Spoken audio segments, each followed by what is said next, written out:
Let's Saboteur? get started with the trailer for Path of Exile Crucible.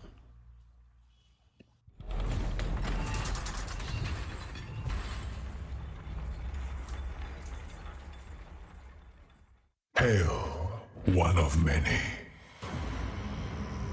Eons ago, my kind walked the molten surface of this world.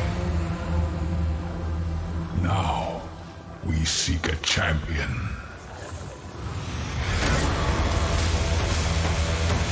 Legion.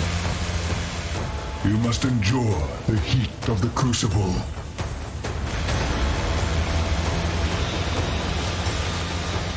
To forge weapons unlike any Rayclast has ever seen.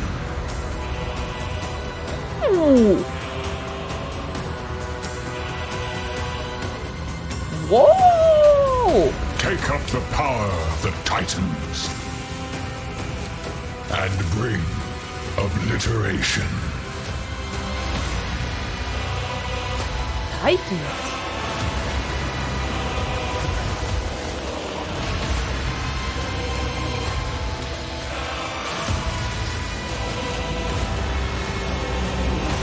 Wow. Ooh, a base rework. Reach rework?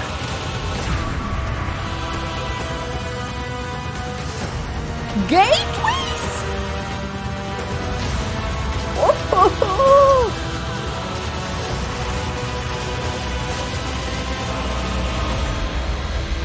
Wait, why was Saboteur using Cyclone? Seismic trap reconfirmed, yeah. Thanks, Lef.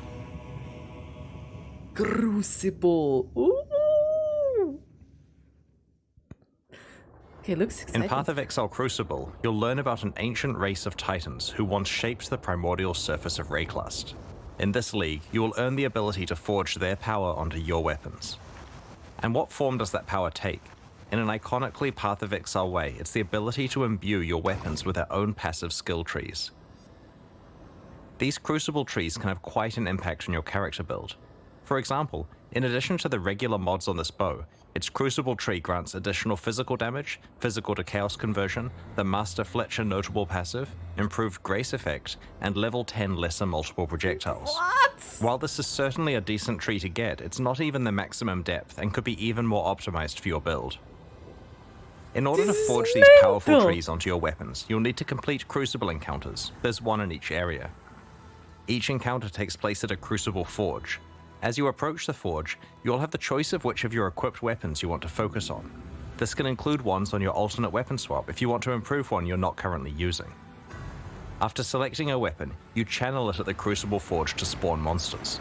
The longer you channel for, the more dangerous and rewarding the encounter becomes. As you spawn additional monsters, they combine together to create larger and more fearsome foes that grant even more experience for your Crucible passive tree. Being able to ramp up the difficulty of the encounters is a double-edged sword. While it gives you the opportunity to make rapid progress on your Crucible weapon crafting projects, it comes with significant risk to your character. You need OP build, it's guys. easy to accidentally overwhelm yourself and make an encounter that is too dangerous. Channel carefully and adapt to what your character is capable of. Need OP build! When you first find a weapon, it doesn't have a Crucible tree unlocked. Channeling that weapon at Crucible encounters will unlock and reveal its tree, as well as allocating the first skill. You can only allocate one skill at each tree depth, so you'll need to decide which path through the tree is best for your build. As you get deeper into a tree, more and more experience is required to unlock skills. The final depths can take quite an investment and can only be found rarely on endgame items, but also have some of the most powerful properties. For example, this wand has 2 depth 5 skills to choose from. One of them allows all damage from your Freezing Pulse and Eye of Winter skills to poison, and the other allows various brands to be attached to your Summoned Reaper. There are many such modifiers to skills that will enable very interesting build combinations. Whoa. In addition to all types of weapons, shields can also be empowered with their own Crucible trees. Here's a relatively simple low-level example. It gets a bit crazier as you approach the endgame. Oh, wait, I didn't see it. Speaking of the endgame, in endgame Crucible encounters, you'll occasionally find igneous geodes, currency items that can be cracked open to reveal a primeval remnant. This is a map-like item that grants access to the Forge of the Titans, the culmination of your Crucible journey. These primeval remnants always generate as rare items. Half of their mods are upsides and half are downsides. The upsides generally increase the rewards of the area or add special crafting options. For example, causing monsters to drop divination cards or magmatic ore, a form of tradable itemized Crucible tree experience. The downsides are quite punitive compared to most endgame maps. Ideally, you want to find a primeval remnant that is really rewarding upsides alongside downsides you can handle. If you don't think you'll survive a visit to the Forge of the Titans, trade the remnant away to someone else and gamble on cracking open another geode. If you survive and manage to reach the end of the area, you'll find the aforementioned forge, which allows you to merge Crucible trees on 2 items together.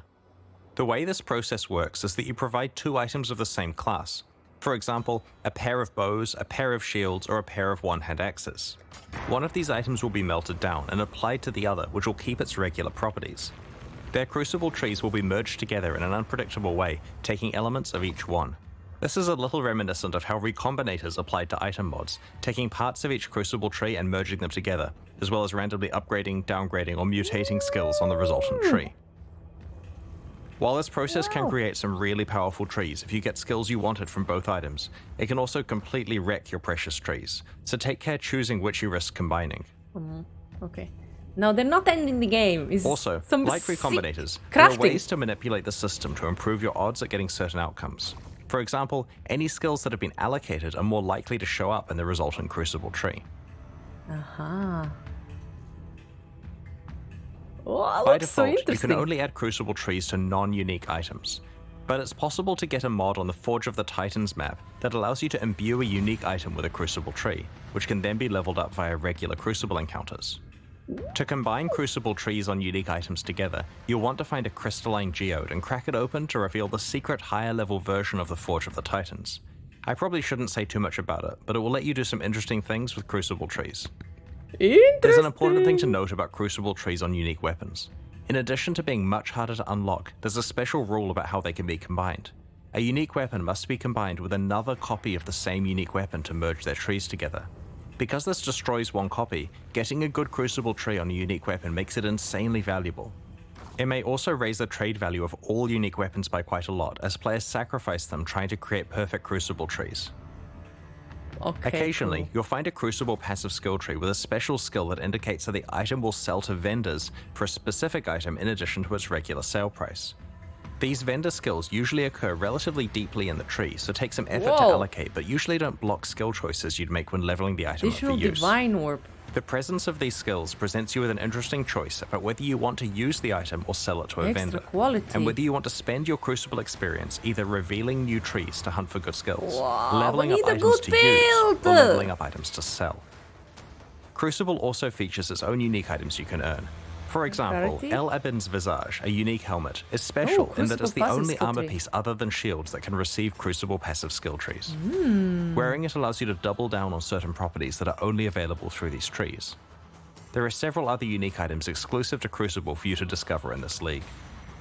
Crucible is a dual combat crafting league with a focus on encounter difficulty scaling and deep weapon customization with a power level that we have never seen before. Without a doubt, some of Path of Exile's most powerful weapons will be forged in Crucible. We can't wait to see what you manage to create. Crucible. Like we all need recent a Path of big Exile build. expansions, Crucible includes a lot of changes with the goal of improving Path of Exile's endgame. Atlas gateways. One area we wanted to address was mobility on the Atlas passive tree. Often, you'll find yourself in a situation where you want to specialize in leagues that are on entirely different sides of the Atlas tree. Or maybe you want to focus on the type of altar that isn't near the leagues you have picked. To solve this, Path of Exile Crucible introduces Atlas gateways. These are nodes that you can allocate on the Atlas tree that allow instant travel between 2 locations. There are 3 pairs of gateways, each allowing travel from the left side of the tree to the right side, or vice how versa. Big the Each end of the difference is. gateway consumes 1 Atlas skill point to allocate, but will potentially save you large amounts of travel points. Cool. In this expansion, we're targeting a couple of endgame leagues that have fallen behind other leagues on the Atlas tree. Let's start with Breach. In the live version of Path of Exile, there are 5 tiers of Breachstone. In Path of Exile Crucible, we're raising the area levels of Breachstones to a much higher baseline level. 81 for elemental ones, 82 for physical, and 83 for chaos. Now that the regular Breachstones are much higher level, we have retired charged, enriched, and pure Breachstones. They will be converted to regular ones. Oh, okay. We have also changed how flawless Breachstones are acquired. Previously, you could only get them from Maven invitations, but we prefer access to the hardest Breach content to actually come from playing Breach. Now there are 2 ways to get flawless Breach stones, through blessings, which are now rarer as a result, and through a skill on the Atlas tree. Okay, cool. We've also improved the pacing of Breach encounters. Previously, Breaches felt pretty good early on, but quickly tapered off in density to the point where you wanted to abandon the Breach because it just felt like not enough monsters were spawning. Our changes now keep Breaches feeling dense throughout, leaning more on the side of it feeling overwhelming towards the end of the Breach. We have also reduced the duration of Breaches so there is constant monster pressure and you can get on with your mapping sooner. There are a whole bunch of other Breach changes that you can read about in the patch notes, such as changes to the Betrayal Research Safe House, Breach Scarabs, Breach Stones from Kirik missions, the Breach Harvest crafting option, the Fragment Stash tab, Divination cards, Breach unique items, Atlas passives, and so on. Gosh. We're also revamping Abyss in a similar way. Abyssal Depths now always contain an Abyssal Lich. Ooh. Previously, the prevailing gameplay was to check the loading screen art of an Abyssal Depths to see if it contained a Lich, and bail out if it didn't. Now, the Depths always contain a Lich, removing the need for this step. While the rate of encountering Abyssal Liches is unchanged, Abyssal Depths are rarer than before. However, Abysses now have a chance to spawn a Stygian Spire in place of their reward chest, which will drop all of the jewels and other items you'd normally receive, as well as a Stygian Vice. In addition, you're guaranteed to always get a 4-hole Abyss alongside your Abyssal Depths. Previously, Abyssal Depths could only spawn immediately after a single Abyssal hole, which prevented you from getting full value from the Abyss. The Lightless Legion notable passive has been replaced with a new skill which grants Stygian Spires in your maps drop items with +1 to item level. This is intended to allow players to continue to be able to obtain item level 86 Stygian Vices and other base types as a reward for specializing in Abyss. The small passives leading up to this notable passive have also been replaced. We've done a balanced pass on Abyssal Lich encounters to make them more appropriately difficult relative to the current standard of endgame encounters. Abyss uniques have had some balance and tension also, and the details are in the patch notes. Overall, these changes should ensure you can play a wider variety of leagues in the endgame, both through being able to access them more easily and because Breach and Abyss now feel far more modern and competitive with other popular league content. Okay, I mean, okay. A big goal of the Crucible expansion is to provide a lot of new ways to build characters and to breathe new life into older builds. Here we go. To achieve this, we're doing 2 things. Firstly, we have created many more interesting options for one of Path of Exile's core build systems, the passive skill tree, by overhauling many of its masteries. Secondly, we have revamped 2 specific ascendancy classes. As we reviewed the masteries on Path of Exile's passive skill tree, we realized that a lot of the choices were rather bland and could be a lot more exciting. We went through the masteries one by one and tried to come up with as many interesting stats as we could, ignoring what was currently there. Once we had a short list of high-quality stats, we added in the existing ones that used to be on each mastery and picked the 6 best. All of the leftover ones have been saved for later or used in places like unique items. This process was performed on approximately half of the masteries on the tree, initially targeting the ones that needed the attention the most. Previously, some masteries only had 4 options, so we've tried to increase as many as possible to 6 options. We've also added a couple of new mastery types that we felt were missing. Let's look at an example, the life mastery choices. You can see some of the interesting new options, such as the ability to manipulate your low life and full life thresholds, which allows you to more effectively use the damage while on full life support gem and many unique items. Wow! Getting a large increase to maximum life when you have no life on your body armor not only works really well with a whole lot of unique items, but also opens up new prefix composition options for rare body armors. Cool! Here you can see the armor and energy shield mastery has more options available than before. The other thing we focused on with this one is tying the mechanics together better. Instead of some being about armor and some being about energy shield, we've tried to make sure each really emphasizes having both armor and energy shield. Recover 5% energy every over 1 second on the Leech when you mastery, take a we've physical combined the 3 increased life mana and energy shield recovery stats into one choice that affects all of them. The space we've freed up has been used to add some powerful new options, such as a portion of your leech applying instantly. Oh, nice. The spell suppression mastery also has many interesting options. Your chance to suppress spell damage becoming lucky is extremely useful before you've optimized your gear and haven't reached 100% yet. The third option rewards you for stacking more than 100% spell suppression, which previously had few benefits. Now it's something you can plan your itemization around. While looking at masteries, we noted that there were some mechanics that didn't have enough passive tree support, so we decided to add some more options and passive skill choices for those mechanics. Okay. We also wanted to grant more access to certain types of masteries in specific parts of the passive skill tree. For example, in order to allow more access to the attack mastery, we've added an attack cluster by the Templar and one between the Ranger and Shadow. We wanted to create more access to other forms of recovery such as regen and recoup, so we've added some new passive skill clusters. Note that there is now a new mastery called Recovery. Exactly, nerf. We've also added more capacity for investment in certain mechanics that we felt could be improved, such as link skills, stun mitigation, and marks. Link, These get mastery out of improvements here. and passive tree changes are just some of the ones introduced in Path of Exile Crucible. We look forward to your feedback on the rest when you check out the passive skill tree next week. While going through Ascendancy classes, we identified two that needed work, the Saboteur and the Pathfinder. Both have been significantly changed in Path of Exile Crucible. These changes reinforce their respective identities while adding some new options to build around.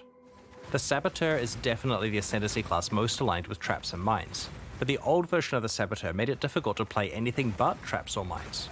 The new version has more builds available, including a whole new specialization, triggers. There are two notable passives that help with this. Like Clockwork grants you the increased cooldown recovery rate stat, which is a pretty rare one. This is great for triggered spells as it indirectly increases their damage. This notable also makes your enemies have longer cooldowns, which can be useful in certain boss fights, for example causing the Maven's memory game to occur less often. Wow. The Perfect Crime notable passive summons two trigger bots, which override the location of where a triggered spell is being cast, and instead causes it to trigger twice, once from each of their locations. Wow! Trigger bots! The layout for the Saboteur's trap and mine ascendancy passives has changed, so that there aren't separate 4-pointers for traps and mines. Now each one has a 2-pointer that is connected to the same shared 4-pointer. We have also completely reworked Bomb Specialist to be specifically tied to area damage, so it's a slightly more general skill. It both gives you some area damage as well as some defense against incoming area damage against you. That's cool. The Pathfinder has been overdue for some attention, especially with recent features such as concoction skills that she could get the ability to specialize in. We also wanted the Flask-themed Ascendancy to have a proactive way of improving life flask usage. Master Distiller allows you to turn most of your skills into concoction-like effects. Master Surgeon now effectively gives all of your life flasks the Enduring effect, previously only found on mana flasks. Ooh. Finally, both of the major flask-themed branches now have some form of flask charge recovery. Okay. There are other improvements to the Pathfinder Ascendancy, such as Nature's Reprisal, now interacting with Wither to improve all forms of your chaos damage, rather than just attack forms of it. Check out the full details in the patch notes that will be posted. I like after that the they make livestream. it generic, because sometimes they pigeonhole too much to attacks Path and of Exile stuff. Crucible introduces 9 new Val skills.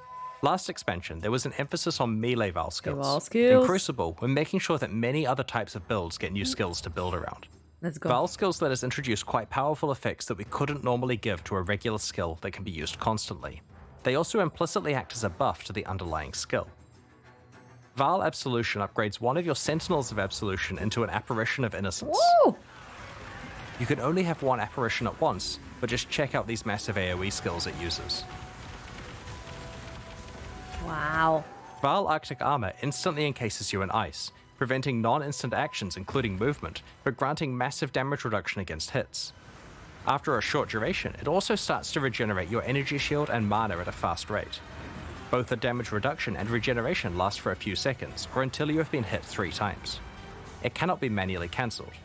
Because the skill is instant, it's a great emergency button against dangerous boss slams. It also makes you count as being frozen, despite Arctic Armor normally making you freeze immune. Having another way to self-freeze may be of interest to a few mad scientist build creators in the community. Val Lightning Arrow fires a barrage of piercing projectiles that cause lightning to strike nearby targets whenever they hit an enemy. After a short amount of time, or when they collide with terrain, the arrows randomly change direction and continue flying. This occurs a number of times before the arrows expire. And Each then you arrow put can this hit the with same Nimis? target once per redirect. Because the arrows travel for a set time before redirecting, rather than a set distance, projectile speed modifiers affect the distance traveled. High projectile speed lets you clear out huge areas with them, while reducing your projectile speed increases the chance of them hitting the same target multiple times. With very low projectile speed, the skill can hit a single target 20 plus times. Val Cool. Reap conjures a ring of scythes that deal damage to all enemies in a circular area. The scythes leave behind a pool of blood that deals heavy physical damage over time to enemies standing in it, and for a short duration after they leave it. Val Reap instantly grants a large number of the blood charges used by normal Reap on use, as well as temporarily higher maximum blood charge capacity, substantially powering up the regular version of the skill. Path of Exile Crucible introduces 5 other Val skills we'll reveal over the next week. Val Animate Weapon, Val Domination, Val Ice Shot, Val Rejuvenation Totem, and Val Firestorm. Okay, I mean, This kind of expansion cool. also introduces more than 10 new unique items. There are 3 in particular I'd like to show you today. Okay, new unique. Blood Price is a unique helmet that has a new effect, reserving enemy maximum life. This does exactly what it implies, causing nearby enemies to start at 92% maximum life. While this increases your clear speed against all enemies, it's especially useful against bosses. The helmet's drawback is that it reduces your maximum life, but provides decent life regeneration and block and stun recovery to counteract this.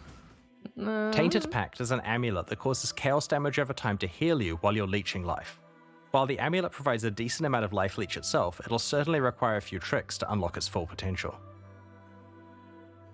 Okay. Widow okay. Hail is a unique bow that is different from any other bow in Path of Exile. As a weapon, Ooh, it does pretty. basically no base damage Art. and doesn't grant any stats of its own, but it does dramatically increase the power of mods provided by your quiver. Needless to say, this could produce some pretty ridiculous outcomes with good rare or unique quivers. We'll reveal some of the other It's new cute. uniques over the coming Look week. at the art. It's pretty. Ruthless is a game mode that we released alongside the Sanctum expansion late last year. It's designed around extreme item scarcity and is challenging because you're constantly behind the item power curve. So far, it has found a very passionate audience of players who love how rewarding item drops feel in such an austere environment. We have some small improvements to Ruthless and Path of Exile Crucible. Firstly, Eternal Orbs are back in Ruthless. These are an extremely powerful currency item that allows you to imprint an item and restore it if you're unhappy with the result of crafting. Oh, We nice. disabled these game-wide 7 years ago because they were far too powerful when combined with all of the different crafting options smart. Path of Exile offered at the time. Ruthless does not have the base game's crafting feature set, so we have enabled Eternal Orbs to drop in Ruthless, albeit extremely rarely. Ruthless now has its own set of challenges to complete. Like the ones in early Path of Exile, there were a total of 8, and they're very difficult. Like we've done in the past, we're hosting a boss kill more event at the start challenges? of the Crucible Challenge League.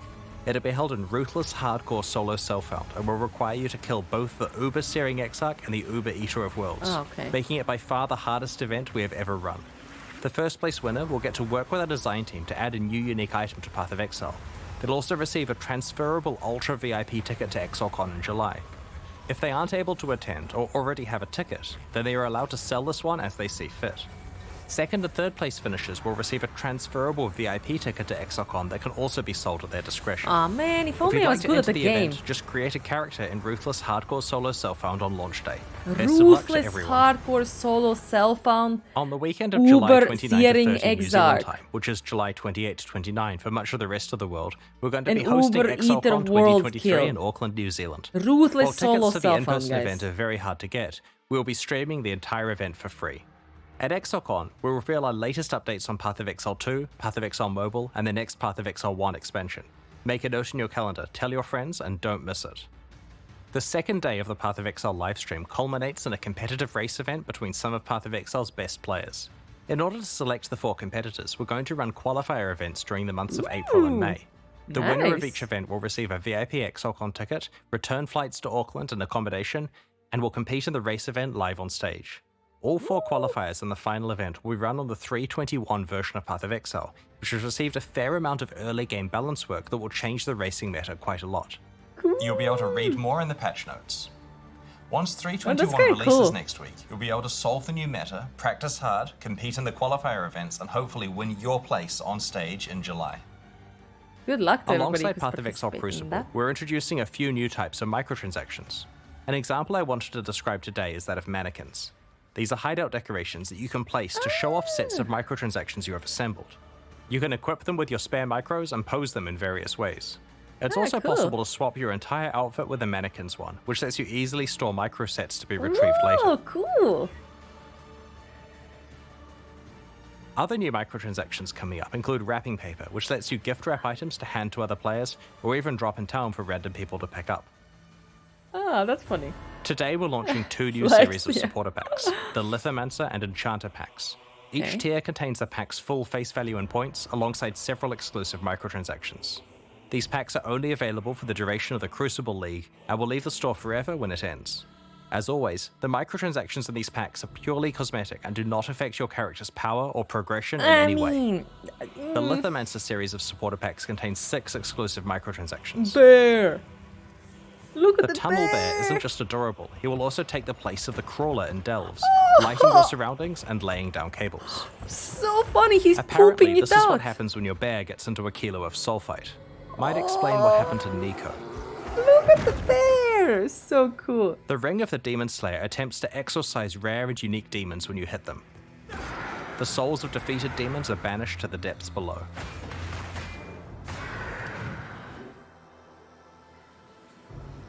The ancient stone of the Lithomancer's armor set crumbles when you take damage, revealing the crimson core inside.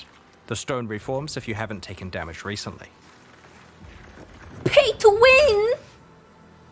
A sip from the ancestral granite flask causes a Kurui ancestor to appear and surround you in protective wards. The ancestral portal encases you in molten armor when you travel through it. Talamoana, warrior. The summoned Kurui ancestor rallies you to battle and honestly seems to have an unhealthy obsession with combat. Go forth and conquer. Ever want to funny. practice running away from volatiles? The gunpowder foot attachment straps explosives to your legs, dispersing lit gunpowder behind you. Be careful, you can only outrun it for so long before it catches up. It's pretty funny. The Enchanter Pack series also has 6 exclusive microtransactions. It is a The neat Parrot of portal. Exile pet parrots your exile. We'll just let it speak for itself. It would be wrong to do that here. I need more mana. Funny. Oh, that's Drinking so from the funny. bottled storm Jade Flask encases you in a surging tornado, churning up the ground in your wake. Pay to win. If you stand perfectly still while wearing the enchanted armor set, it will attract butterflies to flutter around you. Be careful not to disturb them. Cute. Sick of high-fiving giant purple appendages? The Ritualist's Breach Ring visually transforms breaches you find into occult summoning circles. Wow. The Enchanter's crafting bench replaces the normal crafting bench in your hideout with a suite of tools fit for a master artisan. The various Wow. crafting stations burst into life as you use them. This is freaking Harry If you've Potter ever shit. wanted to remind your character who's really in charge, the Puppeteer's back attachment has you covered. It truly is the sinister presence pulling the strings. Oh, it's so funny. Actually, really These cool. new packs are available right now at pathofexile.com/purchase. Shame they're so expensive.